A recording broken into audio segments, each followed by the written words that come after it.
Welcome to Never Shut Up. It's your boy Marcellus Wiley out there hearing y'all say never shut up, because we're going to need to learn those life lessons through sports and entertainment and talk about that media like the media talks about everybody else. And everybody in the media right now is talking about those Dallas Cowboys. So let's do our part and cover these Dallas Cowboys that obviously lost at home after winning 16 straight at home. Is that real?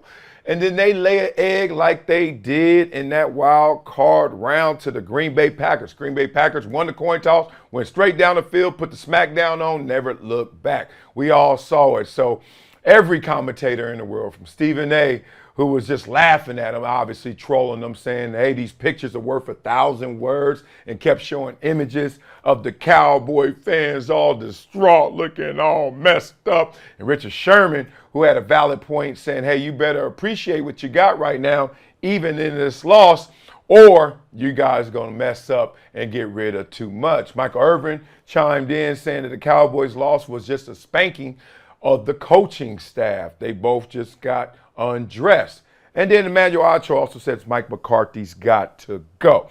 Now, expect this hyperbole from everybody in the media when a team loses in the playoff with expectations, especially when that team is the Dallas Cowboys. So of all the commentators I saw out there, the one that made the most sense to me was Richard Sherman. So I'm going to give Sherman his due and let us hear what he said.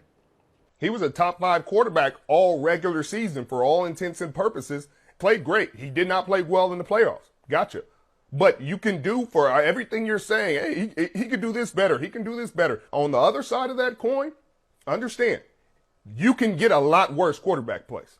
You can get a lot worse. You can never be in this position. You can be under 500 as a team. You can do worse than the quarterback that led the league in touchdown passes, Skip.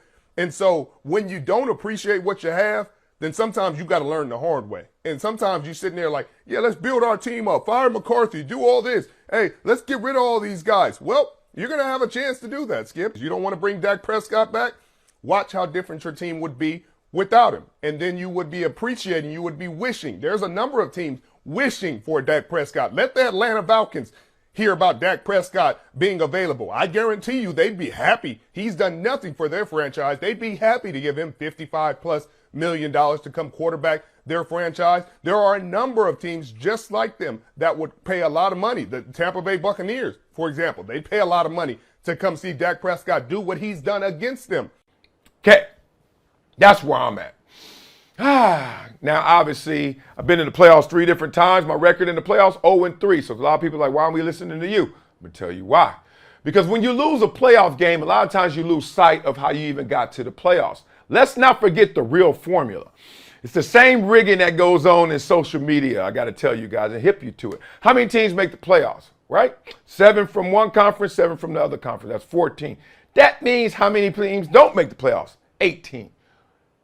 Are all those teams firing their coaches? No, because they don't have expectations. No, because they're building things. What? Y'all sorrier than all of us who are in the playoffs, even those who lost in the wild card round, right? So let's just get that started right there. Now, from there, what should we be thinking?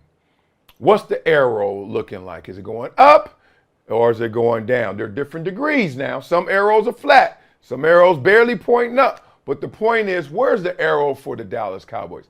Be real. I heard even Jimmy Johnson say this before the game. Then I heard his soliloquy after the game.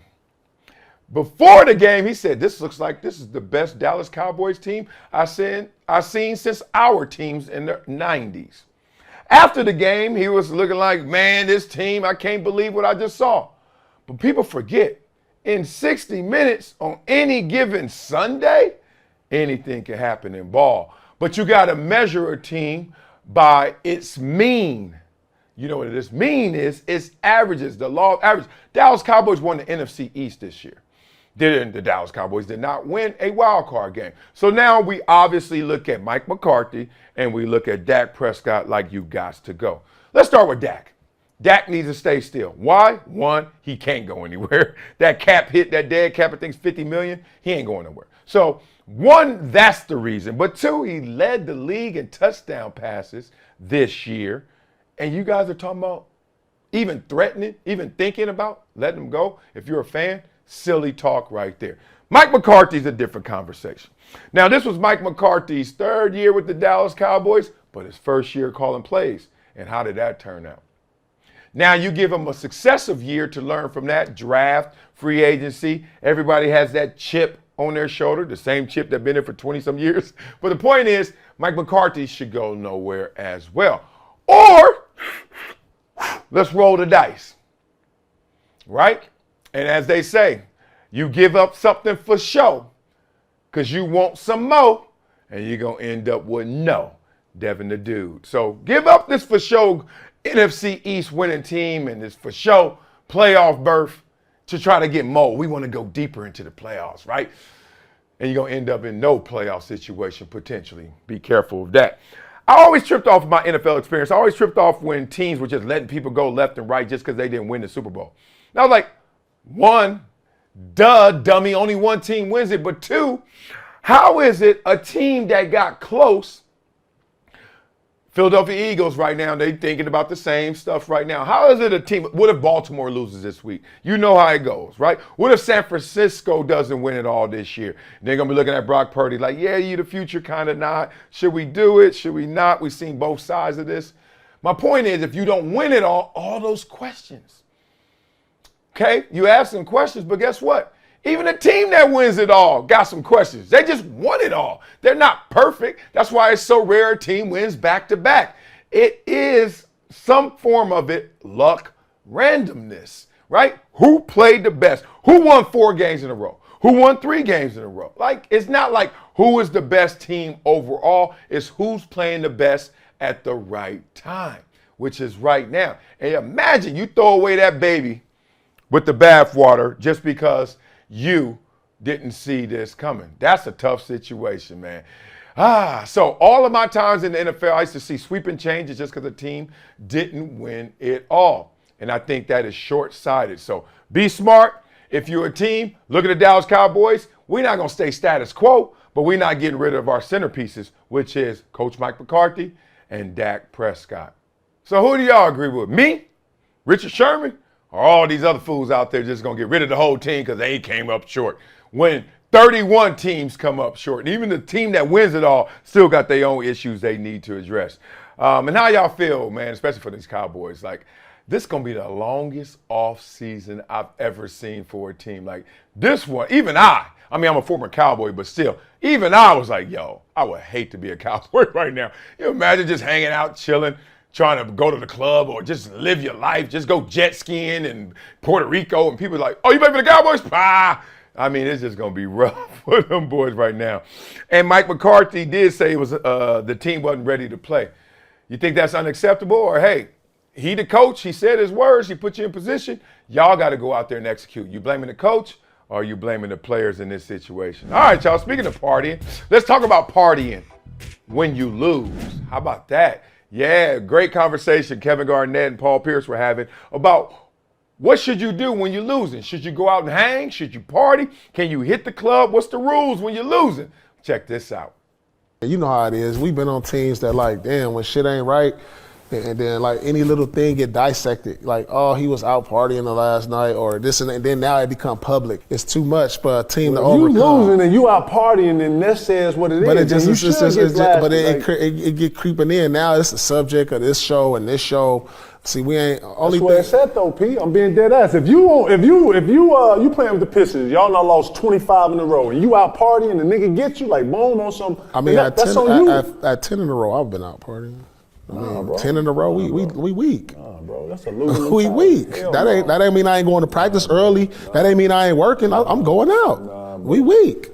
Nah, if you lose, bro, ain't no party. I'm outside. You drunk then. You outside drinking, burnt, looking burnt. Sleeping in, get my rest, get some shots up, come back and give 30. Burnt. That's why you losing. No, we ain't losing. Losing, going out. No individual. This ain't no individual sport. I need 5 other guys. Oh, y'all getting y'all rest and y'all getting shots up, but y'all weak. Listen, I'm being here watching man, what I fuck up all these losses? I'm here that watching. That don't mean I ain't doing that either. I'm checking this out. You didn't say that. I ain't hear you say that. I ain't saying that. Ain't mean I ain't doing that. I'm doing that too. Man, losing? My man, I ain't speak to you niggas. I mean, man. it's different. Man, it's I'm at different. home. I'm training. I'm here. I'm doing that too. I'm doing that too. I'm psyched. Nah, you at the club. I am. You at the club. You burn. You know why? You Because still I don't want to sleep. be. You know why? I don't want Nah. to be in the house depressed. Nah. So I'm gonna go out. Let me get this off my mind. It's bothering me too much. I'm finna take Shit, this out that losing hurt too. I don't like to I'm finna take lose. this out on somebody tomorrow. I ain't I'm hear you still say that, doing though. it. I ain't I'm hear none of that. I heard doing you that. going I'm out, doing you that. burn, you know what I'm saying? What you gonna be? What I'm you gonna be doing? What you from partying for? 10 What to you 2. I'm celebrating? active, and then I'm gonna get some rest. I'm gonna man, come get some weights, get some shots, I ain't sweat, say none of that. When sleep, I go out, get dog, there I'm early. celebrating the win. Yeah, we in this city. Just bust these niggas' ass. Just get on the dance floor. Yeah, hey, yo, let's get 2 more, yo. Let me get all this right here. This me, yo. Hey, I got the ball, yo. The ball on me, yo. Hey, bust these niggas' ass. Hey, have 40, have 40. Yeah, hey, give me everybody. Yeah, what? Yeah, lost. I'm like, man, what, nigga? After a loss? After nigga? 10 in a row, I'm going out, fucking way, dog. Lord. First of all, ain't nothing funnier in this world than Kevin Garnett just talking about anything. That sucker, they're crazy, man. He hilarious. Paul P, man, he just silly. Paul just like, hey, look, I go to the beat of my own drum. It's just the way it is. But this is a real conversation because you really got to think about this when you playing. Like if we ain't winning, damn, you just ain't got the same shine. You ain't even got the same pizzazz. You ain't got the same desire to do stuff. But you still are a human being. And you still want to let off some steam. You still want to go chill. You still, look, you 20-some years old. You still want to go hang. You still want to go meet some girls. You still want to go holler. You still want to go to the mall. And I remember a couple times when a fan tried to, like, not check me, but get in the way of me chilling because we wasn't winning. I was like, hold on. I sound like Paul Pierce. I was like, dog, first of all, I'm out here getting some sacks. But 2, even if I ain't getting these sacks, I still got to live. You think I'm celebrating when I go out. Every time you go out, you ain't celebrating. Every time you go out, you ain't popping bottles for like, oh my God, I just did something big in my life, a new threshold. Sometimes you're just going out like, yo, let me decompress. And I hate it when people saw you out and they thought you didn't put the work in. That's why you didn't make it. That's why you probably over there judging me because you don't understand I could do both. Like I could get it in and still get it in. You know what I'm saying? Like get the work in. Like people just be tripping like that. Now, it's weird. It's reserved for those with the impeccable resumes that Super Bowl champion or NBA champion and also first team All NBA, All Pro, and also like to hang. And there are those type of players. But people usually want to kill somebody because they just see you out and hanging. Like what? Do you know how chill it is to go out and hang, especially nowadays, because nobody dances when they go out? You literally can go somewhere. This is how easy it is. Get dropped off in the front. I ain't even got to stand in the front. The doorman got me, sit me right to my section. I sit down on the couch, listening to some music. Waitress, bartenders, everybody coming up to me. What you need, what you got, give them the credit card. Y'all have fun. Yeah, tell her I said what's up. 2-3 hours, I'm not staying till it ends because that's where the pop pack happens. And I'm back at the crib. Or I can stay at home on the same type of couch and be playing, Fortnite or sitting there playing Minecraft. Or be hanging. Like, it's crazy. Like, people really don't see how it goes.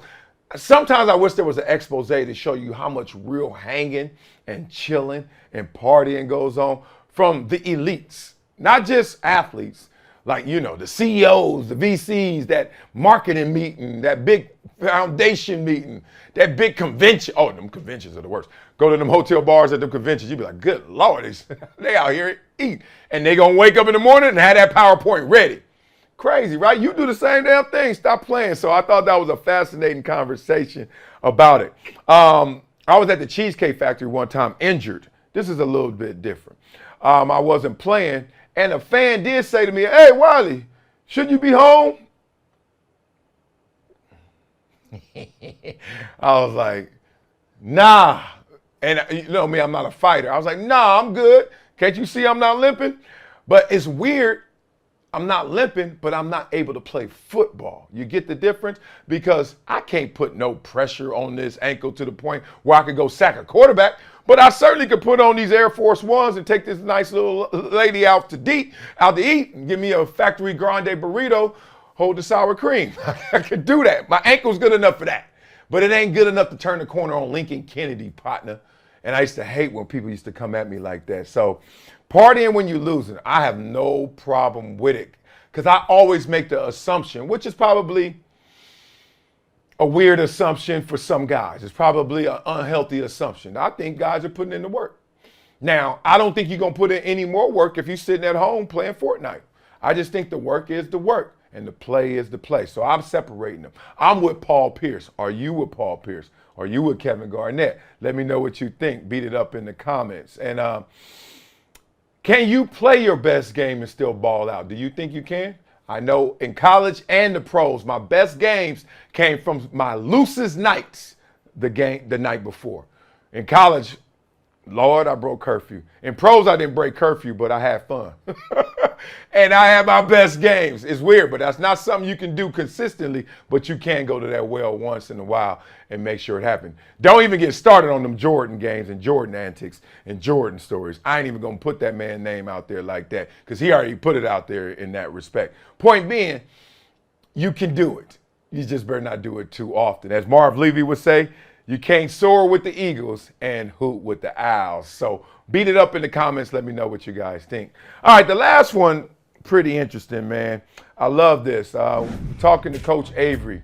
And they got some sound of Coach Avery talking about how his body was in the projects, but his mind wasn't. So Coach Avery Johnson was talking about how he grew up and his experience and his circumstances and how he still was able to do great things despite his upbringing. Listen to this.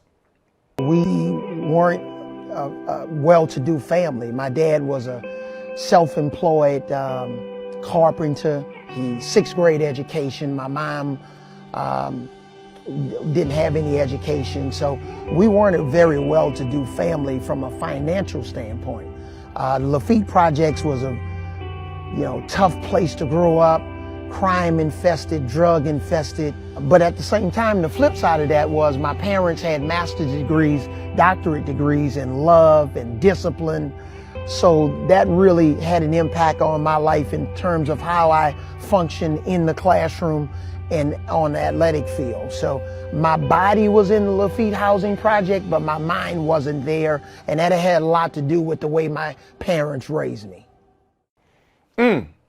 So you caught the difference in his upbringing in terms of circumstances and his upbringing in terms of how his parents taught him. With our foundation, Project Transition, one of our programs talks to just this. The program is beyond borders. So basically we take people, underserved people, and take them outside of their proximity, their locale, off the block, right? We take the neighborhood stars and give them 5-star experiences. Because I know one thing, and it happened for me. Once you go back, your body's there, but your mind is gone. Your mind is now went on the path of trying to climb that mountain, even though your body is still in that predicament. And that's as simple as that. It worked for me. It worked for so many countless others. We call it being exposed, the experiences that are different. One of the craziest things for me is I never crossed Wilshire North, so that's Beverly Hills, etc., till I was 20 years old. Isn't that crazy? I lived in LA my whole life, and Beverly Hills, what? Like never. I grew up off of Rosecrans to the age of 6 in my grandma's house every weekend. Rosecrans, never knew this until I'm 35, 38 years old, around that age. Two random ass numbers. I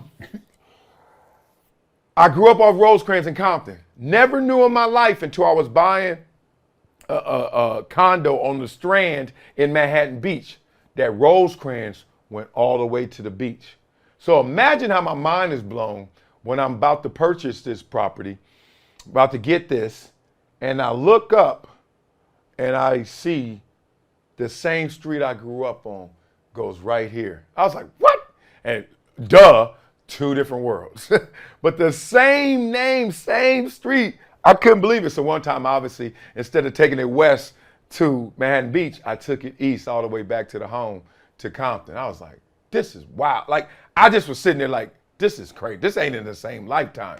So it's those type of experiences. But with proper programming, proper parenting, man, proper support, You can plant seeds in anybody, anywhere, and get them to blossom. So I thought that was a really good story, talking about his mindset and how he was able to flourish. And all of us, no matter what's going on, you know what I was thinking about this morning? I was riding, and I was like, successful people and people who are not successful, what's the difference? And for some reason, I just broke it down to as simple as between the ears. They got a body, I got a body. Successful people, you just go look. Google successful people that you know. And then look at them for real. Some of them tall, some of them short. Some of them fat, some of them skinny. Right? And it's wild, like all these things that are different, but what you can't see is the real difference. That mindset is what you can't see is the difference maker. So make sure y'all start to see inside yourself and try to make that difference. So tell me you guys situations and predicaments. I want to know how your mindset differs from others. And have you ever tried to see your mindset, articulate your mindset, and put that out there, man? And this statement, how relatable is it to you that my body was in the projects, but my mind wasn't? Love that right there. All right, y'all, coming up next on Never Shut Up. Oh, it's Tuesday, so it's therapy talk time. We're going to talk to Dr. David Chao. We're going to get it in and funk up some comments, hit you with Wileyism, and get up out of here. That's next. Never Shut Up on Brinks TV and Reach TV. I'm going to do like that rapper did. What he was doing all that. What was that?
Welcome back to Never Shut Up. It's your boy Marcellus Wiley out here loving y'all because y'all loving us on Brinks TV. Make sure you go sign up and get your account. 1,000 free Brinks bucks. We got some crazy betting, gambling things going on, like wild stuff. Y'all got to check it out. Make sure you log on. Also, make sure you support me at Wileyism.com. Wiley Wednesday coming up tomorrow. We're going to keep talking that NFL playoff football. I'll hook you guys up with a $125 sign up bonus. And of course, always help the itty bitties. They need love out there in the community. So support projecttransition.org. You log on and become a donor.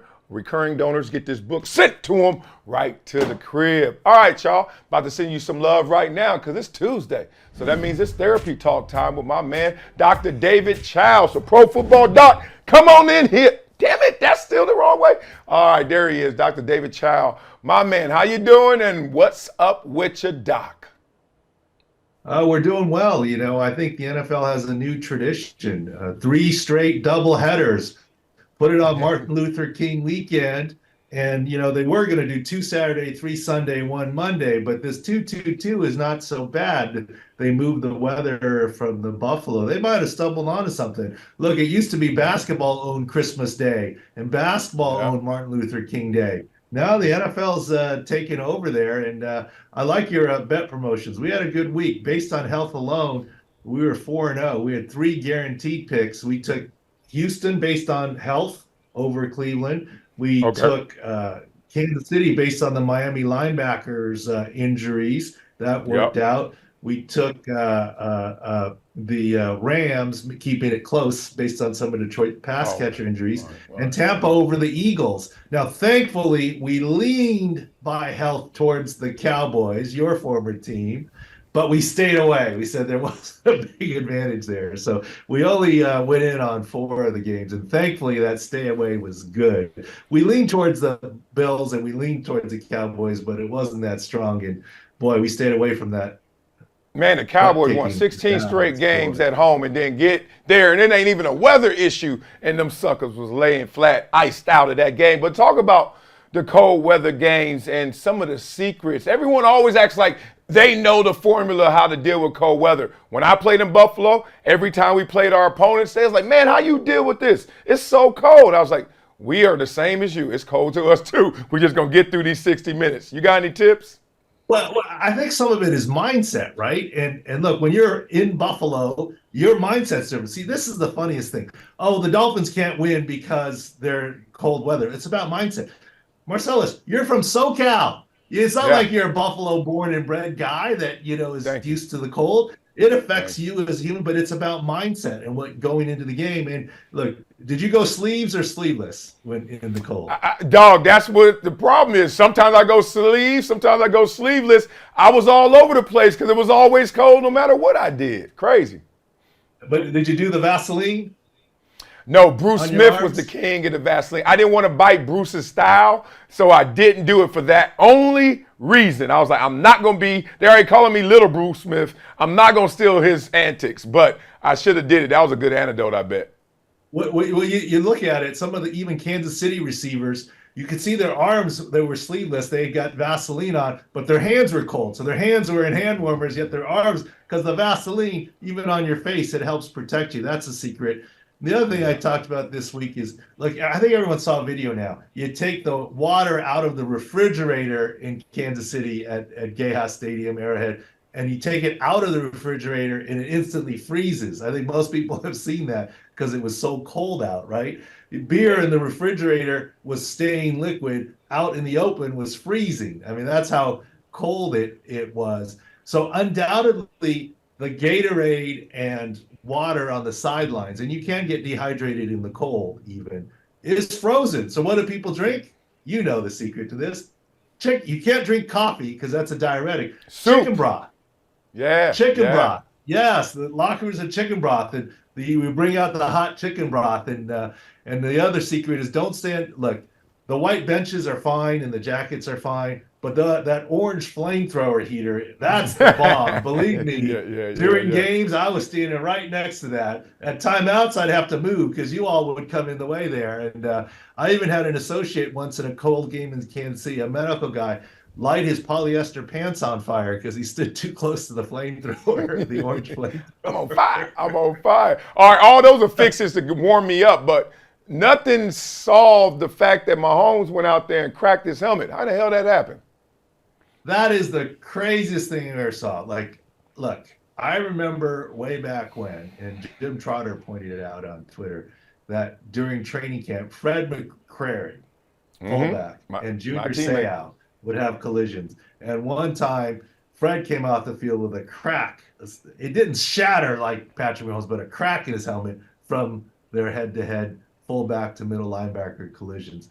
But that helmet shattering, I mean, unprecedented because of the cold, obviously, the brittle nature, but unprecedented and was interesting because to me, I mean, the most unprecedented equipment thing was that and maybe Zion Williamson's shoe blowout when he was at Duke, right? I mean, you don't see stuff like that happen.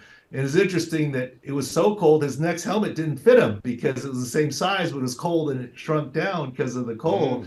And, I mean, look, motorcycle helmets are single use. You take a collision, you're supposed to get a new one. But football helmets are used again and again and again. But obviously that one couldn't be used. I found it really interesting, though, that Mahomes not only didn't get immediately checked and pulled off the field for a head, but they didn't even assess him a timeout for the equipment. They just said, here's a new helmet.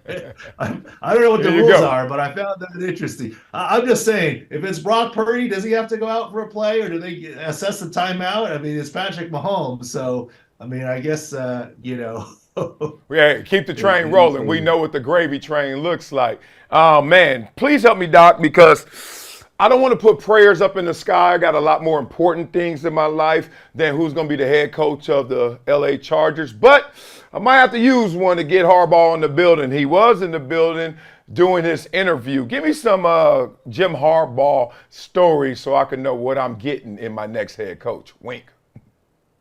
Look, you both were at the Chargers. Jimmy was at the Chargers, but different time frame, I think. Yeah. And let me tell you the for sure. anecdotes about Jimmy. Unique guy. He's been a great leader. He's won wherever but he's got that competitive fire. Okay. I met Jimmy first in Chicago when I was with the Bears, and he was a young guy with the Bears.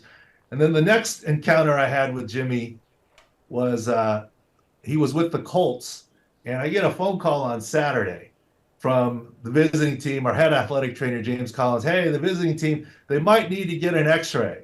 I'm like, for what? I mean, well, you remember that Jim Harbaugh thing where Jim Harbaugh confronted Jim Kelly because he called him soft and injury prone, and Jimmy came at him, and he broke his hand when he came at him, and that's why he needed the x-ray on Saturday. And so all those stories that you've heard over time that Jim Harbaugh himself has told is true. He's that competitive. It's like, Jim Kelly, you called me soft. I'm going to come talk to you about this. I find it very interesting, though, that he was smart enough at least to throw the punch with his left hand, protecting his right moneymaker hand, but he still couldn't play with the broken hand suffered in that team, in that interview, the media session with Jim Kelly. But he's that competitive. At the Chargers, he and some of the offensive linemen would have a little, hey, you need to, at one time, I won't say who an offensive lineman is looking at the jumbotron, walking off the field saying,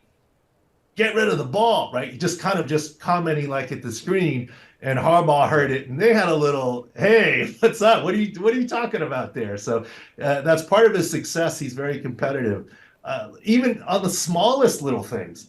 I remember when he first joined the Chargers, we're at UCSD training camp, and for the first 8 years I did that in the NFL, there was always one player older than me, and the last 9 years not so much. So after, I thought my streak was done. Here comes Jim Harbaugh, and I said, Jimmy, how old are you? I still remember this conversation. He goes, 35. And he goes, how old are you? I said, I'm 35. And Jimmy goes, when were you born?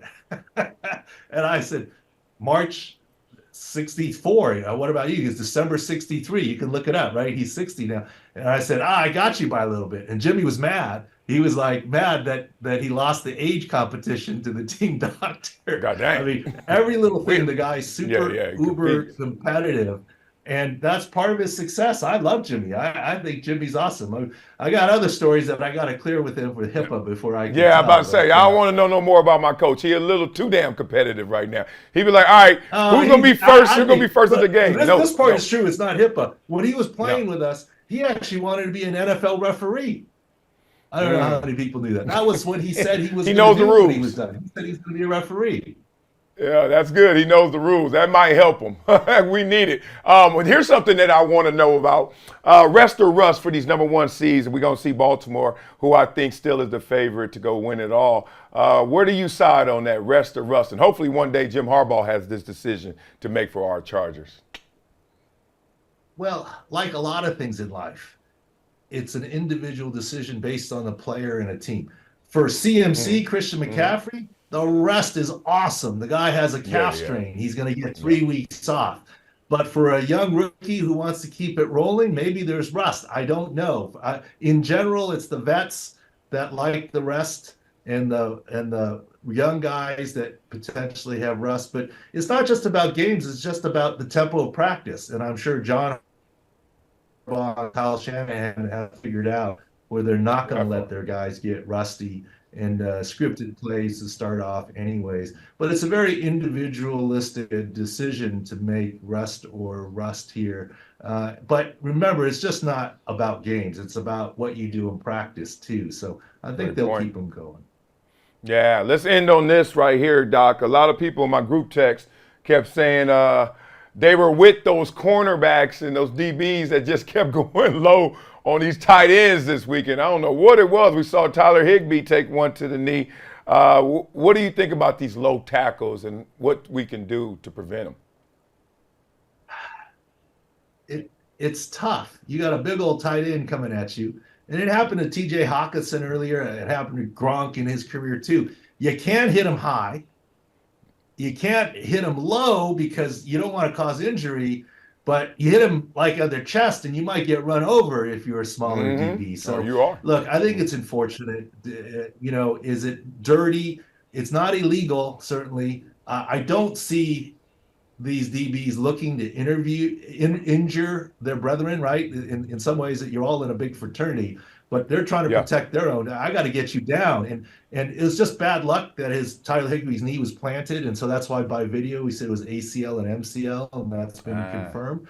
Now, I find it interesting that a lot of people said you should do what Tom Brady. Stafford shouldn't have thrown the pass there, right? I mean, didn't Tom Brady come out and say you got to protect your own and don't throw passes in certain places? And I don't know. It's just really hard for DBs within the rules. I don't think it's intentional. It's an unintended consequence. It's interesting to me though that you didn't have more talk about. See, it was on turf, then his foot stuck and injured his knee, as opposed to on grass, and said it was the player was dirty, They're jumping around that issue every single way they can. Play. It's an unfortunate play. Most players say I'd rather come at my knees than my head than my knees, but the rules are different, right? Most players say I'd rather have you come up high than at my knees. But that's true. That's true. I mean, look, when I played, we're all in the fraternity, but I did try to hurt every single person that I ever hit. Now, that only should last for the duration of this game. I didn't want to knock anybody out for future games in the season, but every time I hit somebody, I was really like, I would love to sit them down for the rest of this game, because obviously they're an asset. Obviously they were a threat. So we all sounds like we're virtuous out there. We're playing a good game. There's a difference between trying to hurt someone and trying to injure somebody. Right? It's a game of football. Exactly. You're trying to hurt the other guy. You're not trying to injure him. That's the big distinction there. There it is. And that's Pro Football Doc, Dr. David Chao. We'll talk to him next week after we go through this divisional round of the NFL playoffs. Salute to you, Doc. Appreciate you, brother. All right. We're back here. Okay, now let's funk up some comments. Why not funk up some comments? Yeah. We got this MLK dream and nightmare from yesterday. The comparison is the problem. Stop comparing. Do not covet. Every race has the haves and have-nots. Facts. Every race went through their struggles. Facts. Education and decision-making should be the focus. Educate yourself. Make good decisions so when you get it, you're not trapped in that negative comparing mindset. Yes, I love that. Little utopian, because you're going to compare. And I don't think that it has to have the negativity or that connotation when you do compare. Like, I compare a lot of things, but I don't feel worse if someone's better than me. You get it? I think that's where jealousy comes in and envy. You can compare yourself. Look, if I'm at a red light and I'm on my bike and you're in a Ferrari, your car is faster than my bike. I'm comparing it. I'm not mad at your Ferrari. I'm not jealous of your Ferrari. See, that's a whole different layer of it. But if you don't compare, how do you even know where you are? Like, you don't know where you are. You know that you're up because you know what down is, you know that you're right because you know what left is, etc., right? So you know that you're east because you know what west is. I think we're always going to have comparison because this world is relative. Yeah, you can't have riches without poverty. You can't have success without failure. So that's not, to me, the root issue. The root issue is what comes from that comparison, not just the act of comparing. Good quote, though. Oh, somebody wrote a book. I ain't reading it. All right, here we go. Just fathers. That's all we need, someone said about the black community. Well, that's happening to every community. Obviously, the worst in the black community, but you're right. Not having a balanced household, nuclear family, you're asking for trouble. All right, here's another one. Pop and rock music tops hip-hop music in the world. Always has been, duh. And you better check your receipts. That you're talking from yesteryear. I'm talking about right now in terms of streams and downloads and whatever else they use in this futuristic way of figuring out what songs are popular, because nobody going to the record store anymore because there are no more record stores. So got to check your receipts. Let's get to the paycheck. The paycheck conversation was on point. I do think that what Gilbert Arenas said is partially true. Yes, many black folk, myself included, try to give back to family. But what is missing is that some white folk can give forward because their parents may already be okay, wealth gap, etc., and don't need the new house because they already have the house. Well, that was said, implied, and inferred. You're right. It's not a general conversation that all white people got money, because there are actually more poor white people than there are black people, because there are more white people in America, right? So it's not that lazy, but simply said to generalize, if you're the black person, which is the most poor ethnicity race we have in this country, chances are mama and daddy ain't got no house. Chances are when you get your money, you're going to have to hook them up with a house.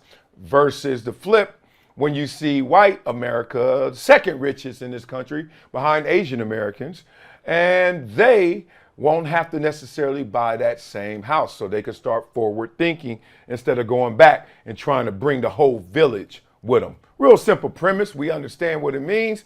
But hey, when you abide by that, when you go backwards, not forward, obviously you know where you're headed, or you won't go as far as you can. So great comments, great conversation that was yesterday. You guys check it out if you didn't catch our episode. Y'all was watching NFL football instead of watching Never Shut Up. All right, y'all, you know we finish every show. We finish with a Wileyism. Yeah. Y'all see me fighting my bacon neck during that conversation? When you fight it, you ignite it. My pastor told me this before. He said, when you fight it, you ignite it. He was talking about the devil. When you fight the devil, you ignite the devil. And at first I was like, nah, that's the only way I could beat him up. That's the only way I could overcome this situation. Then I started to think, oh, wait a minute. The stuff that I am dealing with, the stuff that I am dealing with in adversity, if I keep fighting it, what am I doing? Am I giving it attention? Yeah, attention is invention. Yeah, all of a sudden that same thing that I'm mad at or trying to get rid of actually starts to consume me because I'm over there engaging with it. I was like, oh. So there are times when you need to ignore things. There are times when you need to go around things. There are times when you need to go through things. But at the same time, there's never a time where you're supposed to be sitting there wrestling with something for that long, right? You ever see somebody about to fight? And it always starts off with, ooh, Tasha, I heard Tamika don't like you, right? Then it goes from that, what'd she say? Now, that turns into, and you say what she said, and she say, oh, next time I see her, it's on. Okay, then they see each other. Look how much time we done already spent with it, right? You ignited this whole thing. So then they see each other. And instead of saying, what I heard, is it true, or vice versa, they immediately already come in hot because they already loaded. They already ignited because somebody already told y'all got issues, y'all about to fight. Next thing you know, then this is the moment of truth of every fight. What's up then? What's up? That really is translated to, I don't really want to fight, but I am loaded, I'm emotionally charged, I've ignited myself, you're ignited, let's go. And if that moment you see them always do this, that means this is the last second to break it up. This ain't meaning I'm about to whoop your butt. It means please break this up. And nobody jumps in because everybody charged up. And then you go at it. And Tasha, Tamika over there fighting. So I used to hear this from my pastor, and then I started to realize that my issues in life, like, be careful how I engage with my issues in life, my post-traumatic stress, the things that get me upset. Every time I see a phone, I get triggered every time I see a phone because I grew up in a house where everybody was on the phone talking. I was like, do something, work. Man, I'm trying to do my homework, shut up. You know what I mean? So every time I see somebody with their phone, I'll be like, right? Get triggered like that. Every time I see somebody yelling, especially at itty bitties, woo, I'll be wanting to correct them because I saw growing up getting yelled at. You know, and not listening, like, dog, you wrong. And then I used to hate when, mama, why you say that? Because I said it.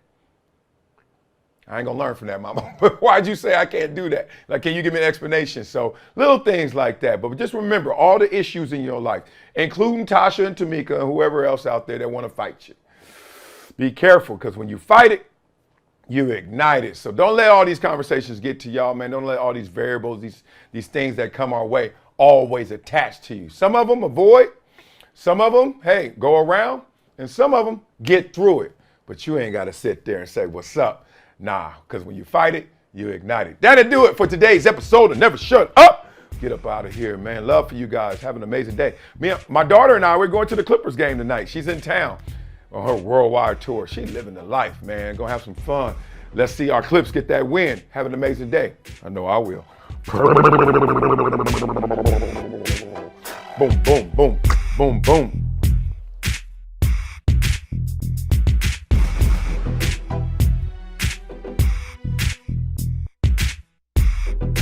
Days a lot faster. Oh, I'm so honored.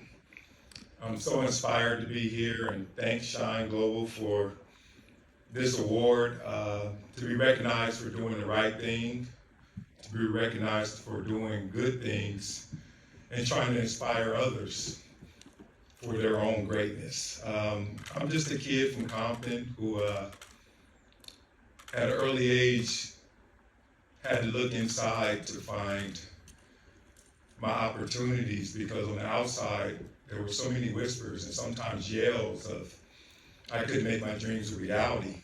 And thought that was very unfortunate, but I was thankful that I never internalized that chorus that was around me. I was a kid that understood that you had to be greater than your greatest excuse. And I had a lot of excuses. I had a lot of reasons to have self-doubt. But I was able to develop my inner power, discover that inner power, and make sure that I showed the world exactly who I wanted to be. And it was really simple for me. It was to make my dreams a reality. There was nothing more to it. And as I now stand here, just a few miles from where I grew up, where that adversity still is strong, and as we see through these movies, that it's worldwide, not just in our locale. You see the suffering, you see the gangs, you see the drugs, you see the poverty. And there's always one common escape. It's that inner power, it's that ambition. It's having a voice that's louder than those surrounding voices. And I'm on a mission, a global mission, to make sure that that inner power inspires all to not only give, but to receive the blessings that come from giving. And I'm up here right now as a guy who's challenging everyone to give their 3 T's. That's time, that's talent, and that's treasure. Human capital, financial, whatever it may be. Let's invest in each other, because we all have to coexist here together. And as I look around and I have a foundation that really inspires these kids to become their greatest version of themselves, and to look in the mirror to make sure that they're greater than their greatest excuse. It gives me my greatest passion. I was a kid who wanted to be a school teacher, but because of my height, weight, and speed, I became a football player. So I took that helicopter ride up as high as I could, but as I was ascending, I never forgot that I was once one of those fork-in-the-road kids who was shot at many times, who had to navigate around adversity every single day, who had to waste so much of his brain power just trying to get home every day. And so many experiences that sometimes you become desensitized to. But in reality, that is someone else's reality. So I'm so thankful to stand in front of all of you guys as an example of the kids that we're trying to affect, the underserved, the underprivileged, those who are told that their hardships are greater than who they are. But hopefully we can inspire them all to look inward, because everything they want out there is already in here. Appreciate you guys. BetUS, America's favorite sportsbook, where you can bet on everything, anytime. Sportsbook, casino, horse racing, live betting, and more. We have the best bonuses in the industry. That's right. Get a 125% sign-up bonus, and to celebrate our 30-year anniversary, we're giving up to 30 risk-free bets, a truck, Super Bowl tickets, and more. Don't miss out. Play smart. Join now. BetUS, where the game begins.